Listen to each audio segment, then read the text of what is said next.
Is Kliff Kingsbury in the mix to be the next Chicago Bears head coach? Plus, is Bears management actually owning and acknowledging mistakes that they've made? We're going to dive into all of that, plus one interesting nugget on top of all that toward the end of the show. My name is Harrison Graham.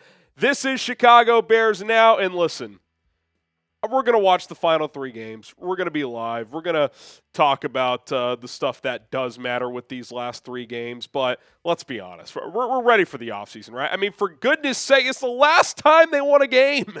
Still, Jacksonville drinking tea in the end zone. Has not happened since. Like this video if you're ready for the offseason to be here. Okay. Kliff Kingsbury, ESPN reporting that people in NFL circles fully expect the Bears to interview the Commanders' offensive coordinator. Here's Jeremy Fowler on the report. Excuse me. People I've talked to around the league fully expect the Bears to interview Kliff Kingsbury for the head coaching job because of his combination of experience, quarterback cachet, and previous work with Caleb Williams. We've actually obviously talked about this a few times.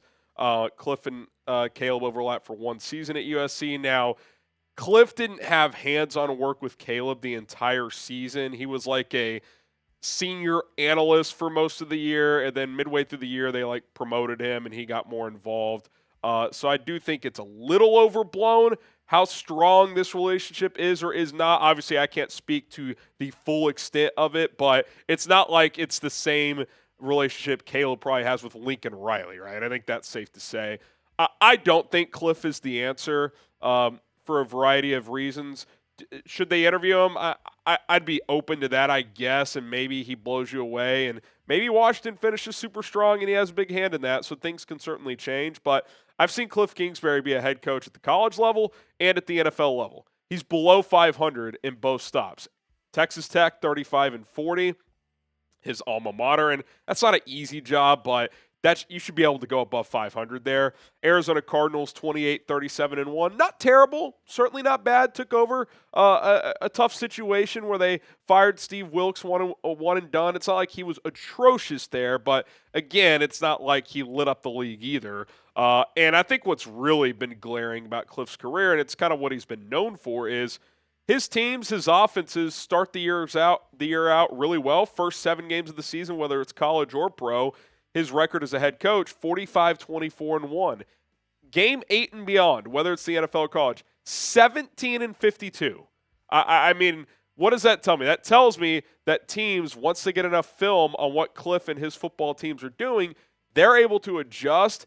He is not able to counter-adjust. At least historically, that has been the case. Now, Washington's offense has been pretty good this year, and we haven't seen quite the level of the collapse in the second half of the season. Now, it certainly hasn't been as good the second half of the season as it was earlier on. A lot of these numbers were top 3 the first 6-7 weeks of the year, but still top 7 across the board, right? Scoring, total offense, red zone, TD rate, third down rate. They don't turn the ball over much, doing it with a fellow rookie quarterback in Jayden Daniels. I like Kliff. I do, as an offensive coordinator. To me, some guys are just coordinators. Josh McDaniels, he's a coordinator. Matt Eberflus, he's a coordinator. Kliff Kingsbury, probably just a coordinator. I don't think he's an atrocious head coach. I think you can have some success, but it's hard for me to close my eyes and envision confetti falling out of the stadium and him winning a Super Bowl as the head coach. I think he could as an offensive coordinator. I think that is very much a possibility, but I just, you heard leaks about him and Kyler toward the end not really getting along, being on the same page. Does he feel like a strong leader? And, I think we overblow the just leader of men qualities you're looking for, but that's kind of the minimum, right? You have to have that. And, Kliff definitely isn't a Mike Vrabel in that regard. Doesn't mean you have to be raw football, tough guy, but I don't know. I feel like we have a lot of evidence as Kliff Kingsbury on Kliff Kingsbury at this point, and it's that he's not that great of a head coach. That's just the reality of the situation. So we can't predict the future. We can't predict what he would do if he got another chance, but I think there's better options out there. I really, really do. Are you interested in Kliff Kingsbury for head coach? Type Y for yes, type in for no. I'm not really that interested. Could you do worse? Yes. Could you do better? I definitely think you could.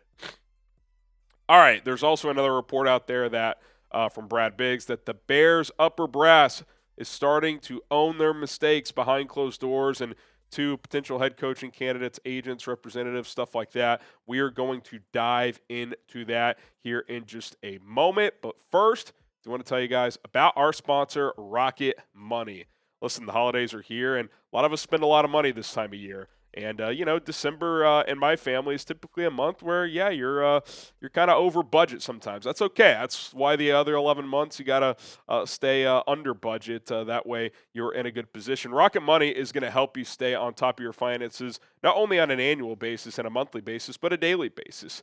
You can set budgets with Rocket Money. You can cancel any subscriptions you no longer want.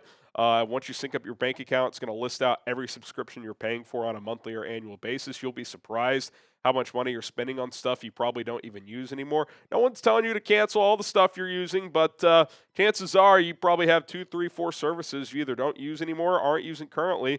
With the clicking of a few buttons, Rocket Money can cancel those services for you, and you'll start to save money, and that adds up over time. You can save up to $740 per year in canceled subscriptions and other things that Rocket Money is going to help you with. Think about what you could do with an extra $700. You could go on a vacation, you could start a college fund, all kinds of stuff. Get started with Rocket Money today. Stay on top of your finances and stop wasting on money on things you don't use. RocketMoney.com/Bears now. That is RocketMoney.com/Bears now. Link is in the comments and description of this video. Okay, here's Brad Biggs. The impression I am getting is that the Bears have been pretty forthright about their shortcomings. I am told by sources outside of the building that the team's top leadership, this includes Kevin Warren and Ryan Poles, have been reflective and have communicated the right message. Does that mean they will be in line to get their top choice? There's no way of telling that, but they've at least created a scenario where I believe the top candidates will be receptive to listening to the Bears pitch and hearing from them. And what's the old saying? You hear like, alcoholics, addicts, whatever. Most of us have one in our family.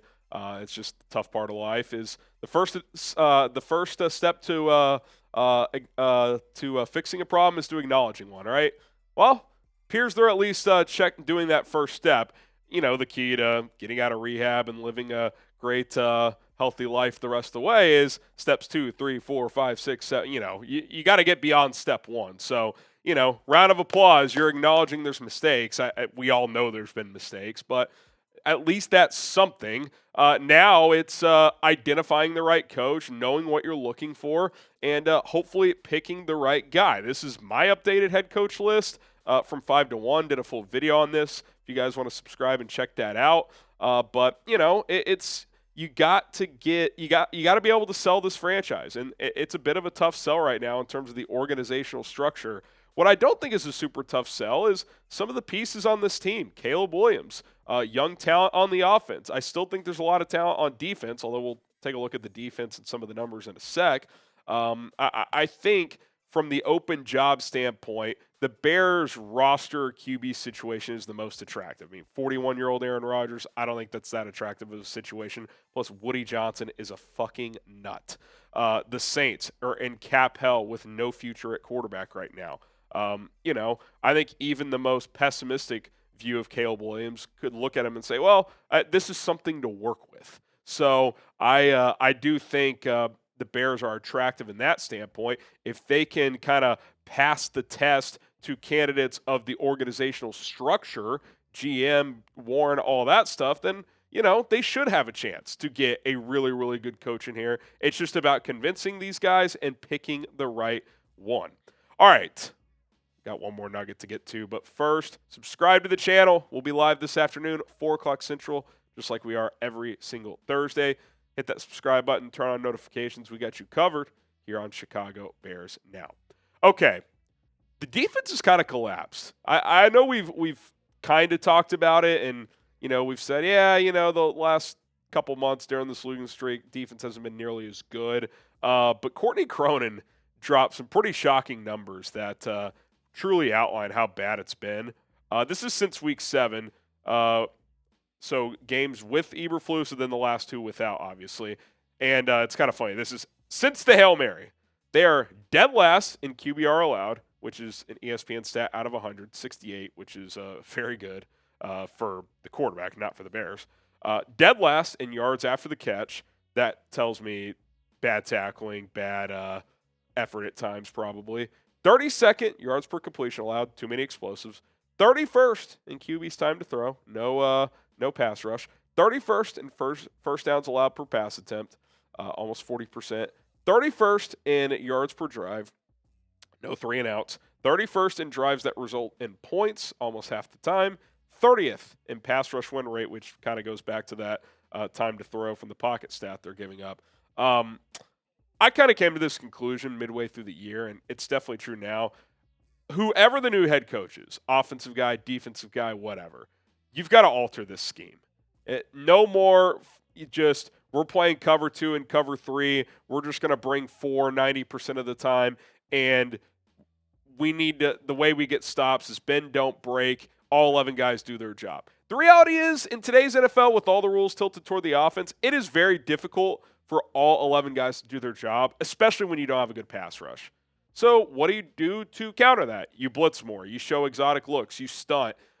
You bluff blitz. I mean, really, you just look at what Brian Flores does, and you just show all types of different shit. So I don't care what the numerical scheme is, 4-3, 4 down linemen, 3-4, 3 down linemen. I really don't, but they got to get rid of this archaic, vanilla Tampa 2, Lovie Smith 2005 defense. It's outdated. It worked last year because Montez Sweat went on a heater as a pass rusher, and Jalen Johnson had the best year of his career. It's just not the only way this defense works is if you have multiple All-Pros on it, and that's hard to find in today's NFL. So they desperately need a scheme shift on defense this offseason. All right, who do you guys want as the next Bears head coach? I know we ask in almost every video. We're going to continue to ask it. You guys chime in the comments down below. My name is Harrison Graham. We will be back this afternoon at 4 o'clock Central Time, so be sure to subscribe. Turn on notifications so you know when we go live, and we'll see you then.